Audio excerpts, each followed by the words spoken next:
afternoon, everyone, and welcome to the Guy Dawson Show at WCOBM.com, the World Center of Broadcast Media. My name is Guy Dawson, and I am the managing member of Classy Communications, a full-service public relations firm. If you'd like to bring greater recognition to yourself, your business, or your organization, please get in contact with me at 702-845-6129 or go to our website, classycommunications.net. We write articles, press releases, do crisis communication. Again, we are a full-service public relations and advertising firm, and we would really appreciate your business. I am flanked by two lovely ladies for the Guy Dawson Show this week. To my left is my perpetual hostess. You are perpetual, aren't you? Boy, didn't you just host something with me yesterday? I did. We just did Businesses with Heart. It was an amazing networking mixer, and it was successful, and I'm looking forward to more of them. Yes, we did. Businesses with Heart was held out at the CSN Cheyenne campus yesterday. It was a gathering of businesses throughout the Las Vegas area, and we had a lot of fun. And played food. Games and food. I like the food part. Yeah. Right. Oh, amazing food. But we have a legend to my right. And she's such a legend that we only have to use one word to describe her. Her name is Ninon, and she is the hostess of Ninon Live. It is a show that airs at WCOBM in just a couple of hours, right? You're on the air at 4 o'clock. I'm on at 4 o'clock from 4 to 5, and I have a gentleman on called Leland Smith. He's an actor. Leland Smith. What's he been in? He's been in a couple of Disney things, but that's for my show, not your show. All right. Interviewing him on my show. Hang in a second. Oh, Ninon. Ninon is a legend in broadcasting. I would describe her as a media mogul, a very successful career, and has a philanthropic side that matches the success that she's had in broadcasting. She had me as a guest on her show last week, and she really got me in line. Yeah. I'm actually, if I stick with this woman, I'll actually turn into a real television broadcaster. Oh, you are already. You are already. In fact, I was just admiring how you were introducing us both, and I thought it was amazing. You really talk fast. I thought I spoke fast, but cool. I know that's what happens when you're on the radio. But you announce very well. But your pronunciation is excellent. You're doing very, very well. And since I teach all this stuff, he gets a AAA. I know. Isn't that wonderful to be in the studio with someone who can actually guide you in the right direction because of her vast experience, both as a broadcaster as well as teaching people to do that. I didn't realize that was such a big part of what you do, is helping people. It's actually helping people more than teaching them. I've always liked to help other people. There's always been my thing about helping people, and whether I get paid for it or not get paid for it, I really don't, that doesn't come into it. It's more about helping people as to how they look, and sometimes we can't see the woods for the trees, and sometimes we think we look great out there.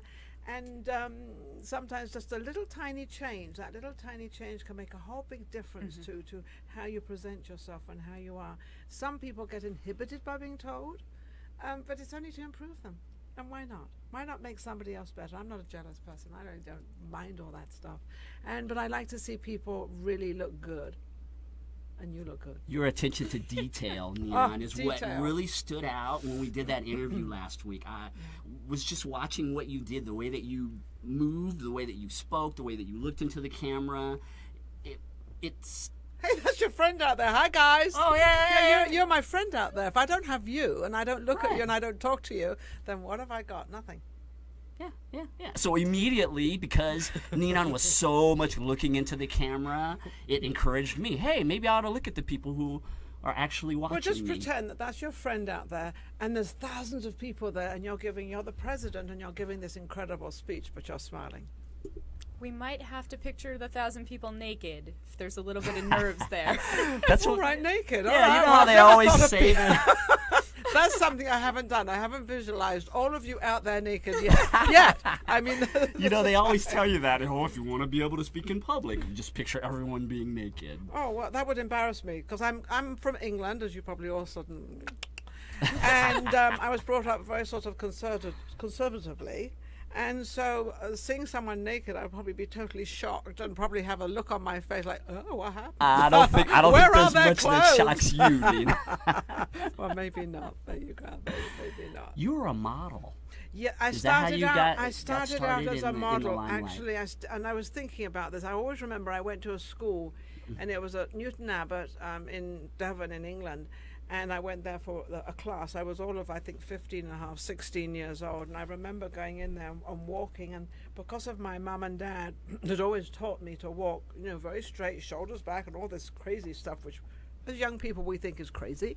But it really took me into the modeling field. So I had a natural way of walking and a natural way of doing something without really having to learn. And it was all because of my mum and dad. So hats off to mum and dad. They're up there looking at me. What did being a model, in what way did that help you along your career Gave me the path? confidence. Gave me the greatest confidence, because when you're wearing somebody else's clothes and you've got to present this in the right way and you've got to make it look good, and then you've got to walk down this aisle and everybody's staring at you. Whatever you do, wherever you turn, how you do, whatever you do, they're going to watch you and they're going to critique you, and whether it can be good, bad, right or wrong, you're going to be critiqued. And so I always, but my gimmick was, and it still is, the smile.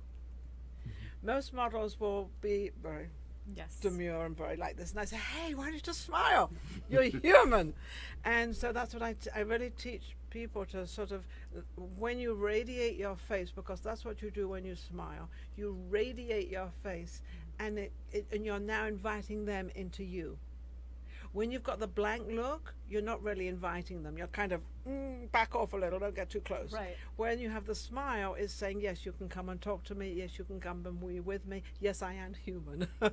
That's all it is, just a smile. When you go into a supermarket and the lady will look at you and say, how are you? And I say, how are you doing? And I have a favorite line, which I probably shouldn't say on the television, but I'm going to say this is internet television, Ninon. We can do whatever we want here. A lot of people say, they look at me and say, well, how are you doing? And I look them straight in the face and I said, whoever I can. See what happened? Wow. But my audience out there, see what just You happened? remind me of Benny Hill. You remember Benny? Oh, Benny Hill, I love Benny Hill. But see the reaction I just had? They both laughed. Right. You both immediately cracked up and laughed, and that's all I want. Someone to just laugh and be happy, and because that just gives, it makes you feel very good for the rest of the day, or even that hour, or even just that minute. Yes, the female version of Benny Hill. Ninon. And it's so funny. I mean, when Benny Hill was around, it was terribly risque. I had an aunt that would never watch. It was. Remember, they used to play it very late at night. I remember when I was. These girls when there's not many clothes on, but at least they had clothes on. I mean, come on, they have to it take. wouldn't be risque today what they did on Benny Hill. When there was Benny Hill running after, my dad loved it, and of course my husband absolutely adored it. But I had an aunt could not talk about Benny Hill because she said it was very risque. Oh, how could you watch that program? Thinking easily. It was funny, but that's like nothing today. Yeah. Nothing today, but he was incredible guy. One of the things that you taught me, or that we discussed before I did the interview with you last week, is the fact that you are self-taught. Yes, well, it's a secret I don't let out, but I guess it's not a secret anymore. I never went to school. I never was actually taught at home. I actually have self-taught myself everything. I left home when I was 16 with $5 in my pocket and made a career and did extremely, extremely well out there. But I think I would have to thank all the people that were my friends and all the people that believed in me, which I thought nobody believed in me. But obviously they did, and I became very, very successful. And through my success, I passed it down to many, many, many, many people, and mostly children, because children have my heart, because I did not have that. I never had any friends. I didn't see anybody. There was nobody around. When we come back from our commercial break, I want you to touch more on this. She has a broadcast background with children that is absolutely phenomenal. Ninon from Ninon Live is the guest on our show today. We'll be back in a few minutes.